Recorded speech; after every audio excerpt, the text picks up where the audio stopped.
Halo, Assalamualaikum adik-adik. Bagaimana kabarnya hari ini? Semuanya sehat ya? Hari ini kita akan belajar tema 3, subtema 1, pembelajaran 1, makanan sehat, dan bagaimana tubuh mengolah makanan.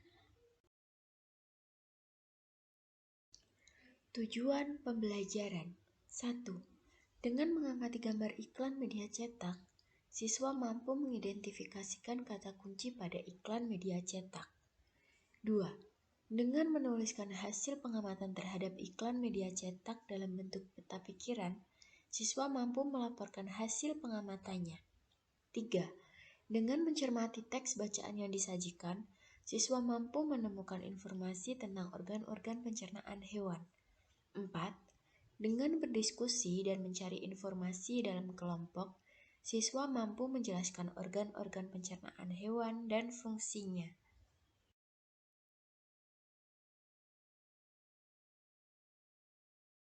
Contoh makanan sehat antara lain makanan pokok, buah-buahan, sayuran, telur, ikan, dan daging. Makanan sehat yaitu makanan yang memenuhi kriteria gizi seimbang, seperti 4 sehat, 5 sempurna.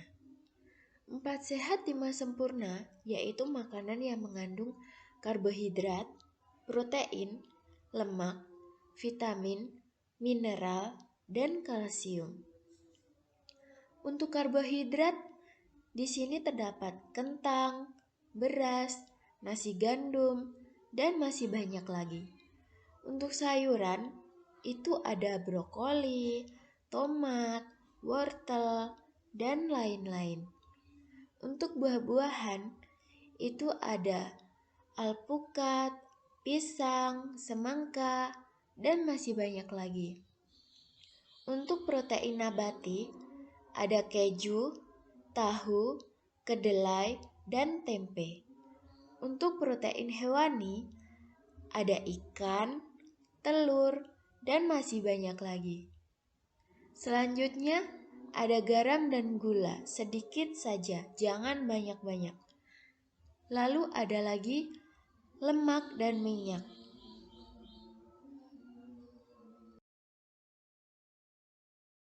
Coba kita simak percakapan Siti dan Dayu di video bawah ini. Berikut ini percakapan antara Edo, Siti, dan Dayu. Wah, sedapnya sarapanku hari ini. Sarapan apa kamu pagi ini, Dayu? Kalau aku seperti biasa, nasi, sayur, dan telur mata sapi sudah cukup. Ibuku membuat bubur ayam istimewa, Edo. Aduh, semuanya terdengar enak untukku, sekalipun hanya nasi, sayur, dan telur mata sapi. Apalagi kalau bubur ayam istimewa. Bersyukurlah kita dikaruniai sistem pencernaan, teman-teman. Dengan begitu, makanan yang kita makan dapat membawa manfaat untuk tubuh kita. Betul juga ya. Apa sebenarnya manfaat sistem pencernaan itu, Siti? Sistem pencernaan merupakan organ yang dapat ditemui pada manusia dan hewan. Sistem pencernaan berfungsi untuk memperhalus makanan sehingga menghasilkan nutrisi yang dapat diserap oleh tubuh. Dengan adanya nutrisi tersebut, maka manusia dan hewan dapat tumbuh dan berkembang dengan baik. Jika makanan yang dikonsumsi itu sehat dan bergizi tinggi, maka manusia atau hewan yang mengonsumsinya akan bertumbuh dengan sehat. Aku pernah melihat iklan tentang bubur ayam dengan beras organik. Dalam iklan tersebut terdapat kalimat yang mengajak orang untuk memakan bubur organik itu. Wah, kedengarannya menarik ya Ido. Kapan-kapan kita makan bubur ayam di tempat itu yuk. Pastinya lebih sehat karena berasnya organik.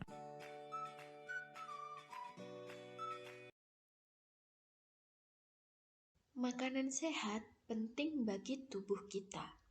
Oleh karena itu, banyak iklan yang dapat kita temui di tempat-tempat umum yang mengetengahkan tentang makanan sehat. Iklan memang dimaksudkan untuk mempromosikan sesuatu kepada pembaca.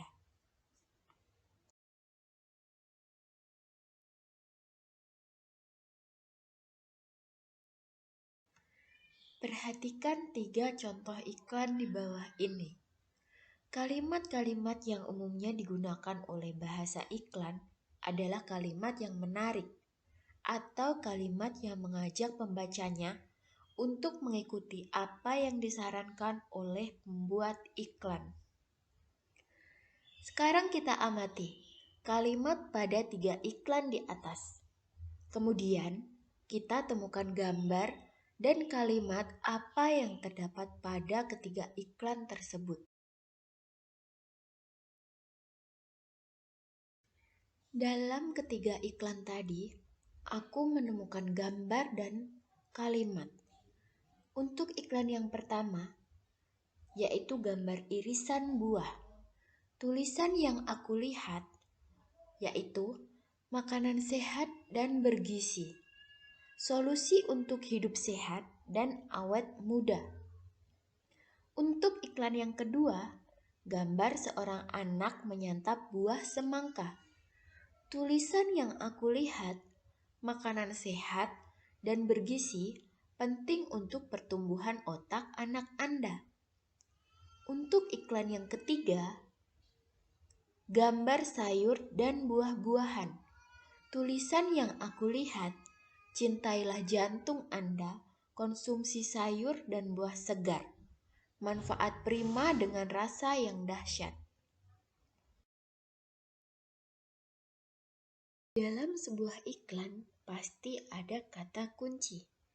Di sini ibu membuat peta pikiran tentang kata kunci.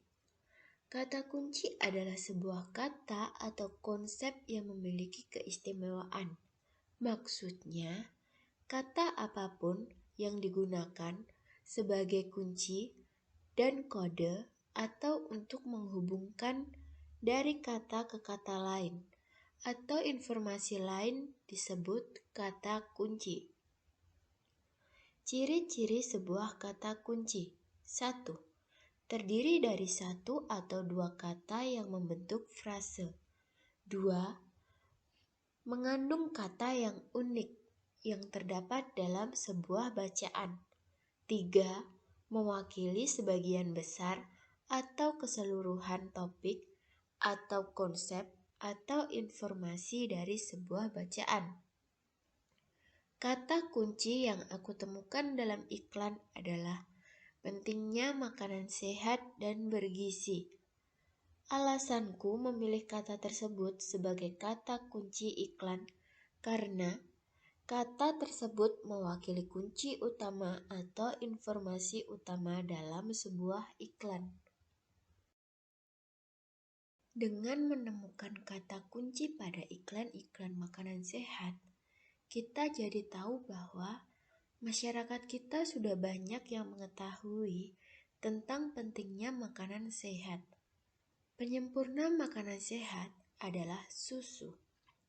Seperti yang kita ketahui, susu umumnya dihasilkan oleh sapi. Apa yang dimakan oleh sapi sehingga menghasilkan susu? Lalu, bagaimana sapi mencerna makanan tersebut? Untuk lebih jelasnya, coba simak penjelasan berikut ini.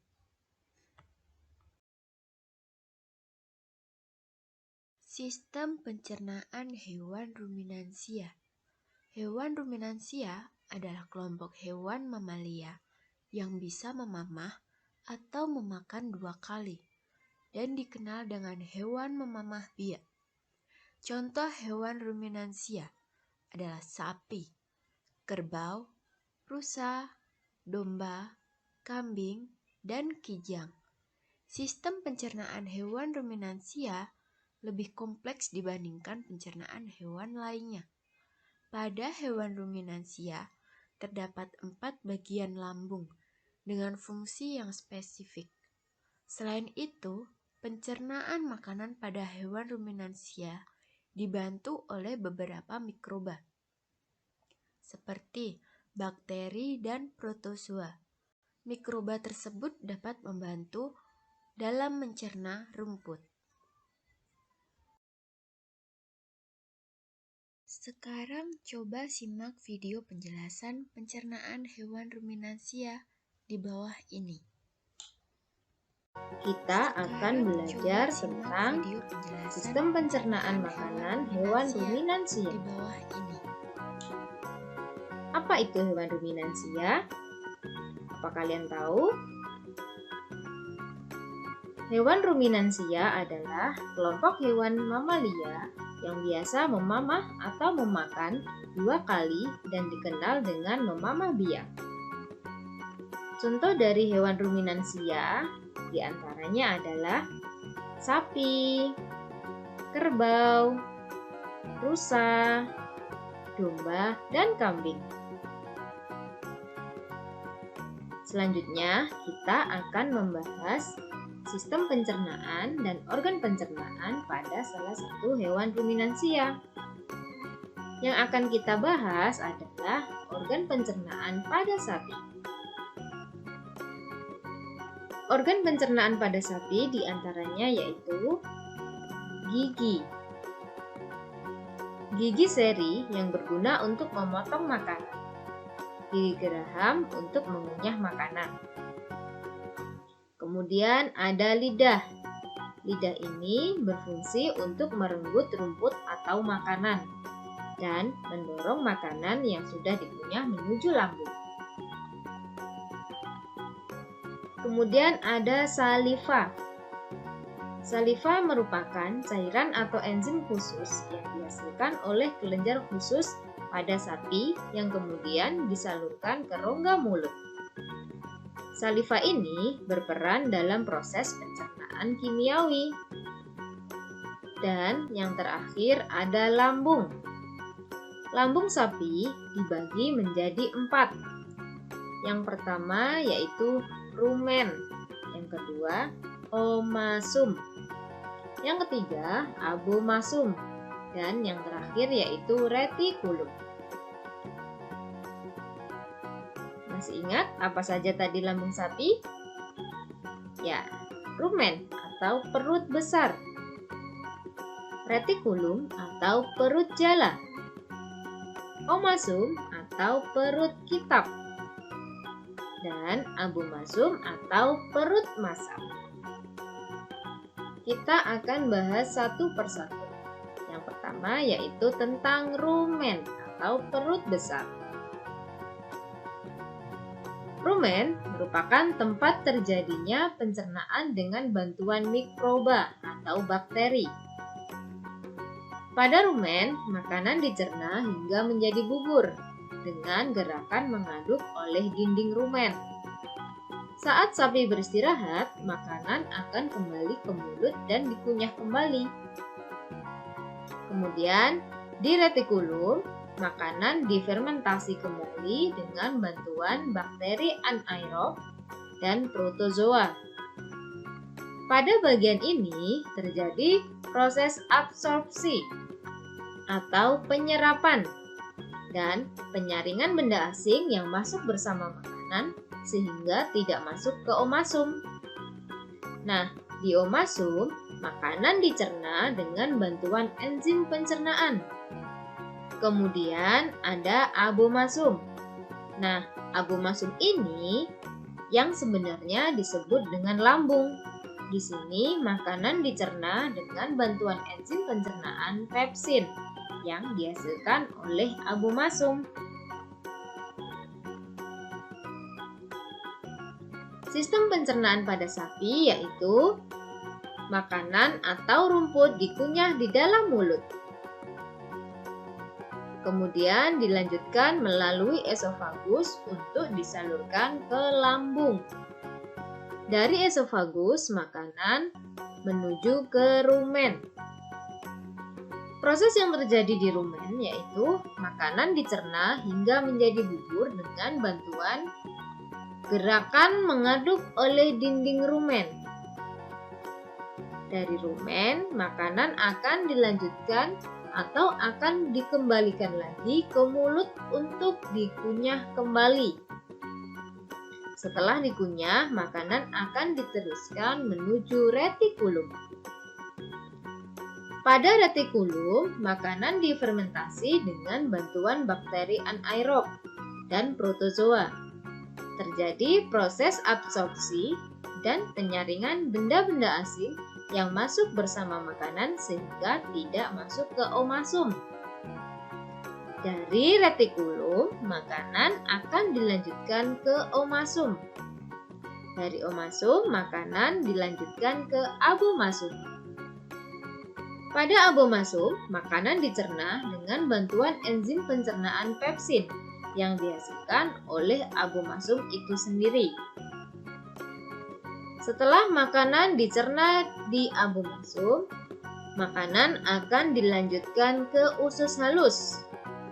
Usus halus pada sapi panjangnya kurang lebih 40 meter. Pada usus halus ini terjadi proses absorpsi dan fermentasi.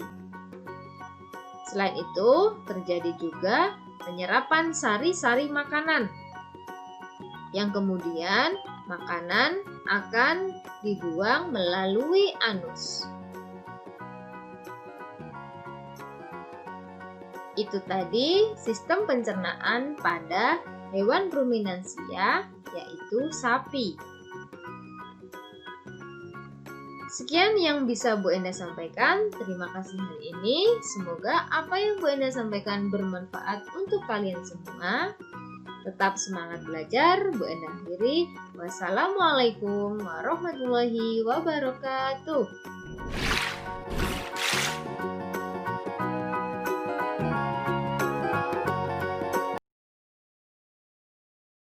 Sekian pembelajaran dari Ibu. Nanti untuk soal evaluasinya silahkan buka link yang Ibu kirim. Terima kasih. Wassalamualaikum warahmatullahi wabarakatuh.